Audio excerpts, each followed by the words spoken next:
All right, what's up guys, welcome back to another video. So let's quickly talk about something that doesn't get enough respect, and it's footwork. Everyone wants to learn how to get knockout power. Everyone wants to learn how to get crazy speed, but none of that matters if your feet are in the wrong place. Offense, defense, whether you even get the chance to throw, if your feet are sloppy, your punches will lose power, your kicks don't land clean, and worst of all, you're always a step behind of your opponent. When your footwork is sharp, you feel a lot more balance, you feel faster, you can enter and exit on your own terms.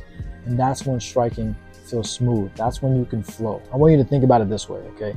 Every exchange starts before the punch. It starts with positioning. The guy with better footwork decides where the fight happens. If I step off the right angle, your combo misses completely. A lot of the times, my friends and even my brother told me this, yo Jay, how come it feels like you could hit me, but I can't hit you?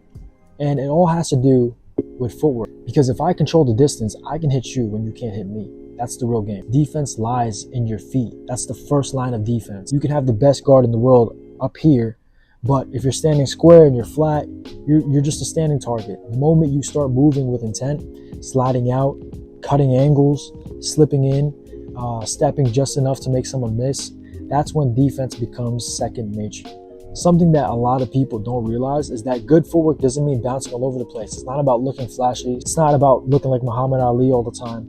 It's about efficiency, small, sharp steps that keep you balanced and ready. Watch the greats. They don't waste energy. They literally look like they're just gliding. And this is where it gets interesting, right? Footwork also controls your mindset. When you're out of position, you feel panicked. You're rushing, forcing shots. But when your feet are in the right place, you feel calm, you see openings, you fight with confidence because you know exactly where you need to be. You put yourself in this position. So how do you build this? It's the same way as every other skill: repetition and awareness. Shadow box with just your feet, no punches. Spar around where your only focus is staying balanced and cutting angles. Even just reminding yourself to return your feet to stance after every combo will change everything.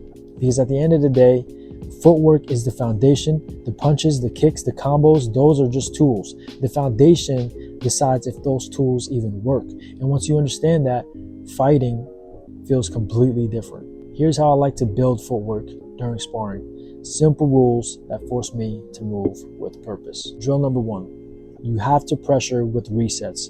So instead of just walking forward, I pressure, throw my shots, then take a step back and reset. Why? It's because it stops me from smothering my own punches, and it builds that rhythm of attacking, then recentering myself. It makes you feel calm under fire instead of rushing. This is something I learned from my older brother. Number 2, only angle entries. This one changes everything. So avoid just straight line attacks, okay? Don't just walk forward to your opponent. Every time you enter, you have to step off at an angle, left or right. It doesn't matter. When you realize that you stop eating punches down the middle and you start landing clean because you're coming in from somewhere unexpected. The third drill, cutoff challenge. If your partner is circling, don't chase them. The challenge is to cut them off. Small steps, not big lunges. When you get good at this, you control the whole space. This octagon, the ring, the mat, it doesn't matter where you are.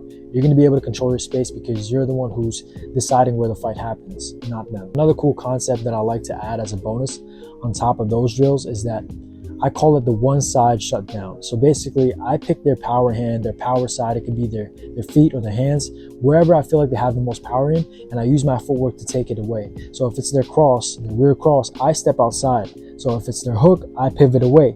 Little by little, they start to feel like their best weapon doesn't even exist. And that's when you know your footwork is working for you. Sparring isn't just about testing toughness, okay? It's where you sharpen these little details that make you a better fighter, a better martial artist. The better your feet get, the less you have to force anything. Try these drills out, and if you feel like it's a good drill, comment below on how it went in your sparring session. I would love to hear from you guys. Like the video. I appreciate you watching, and I'll see you in the next one.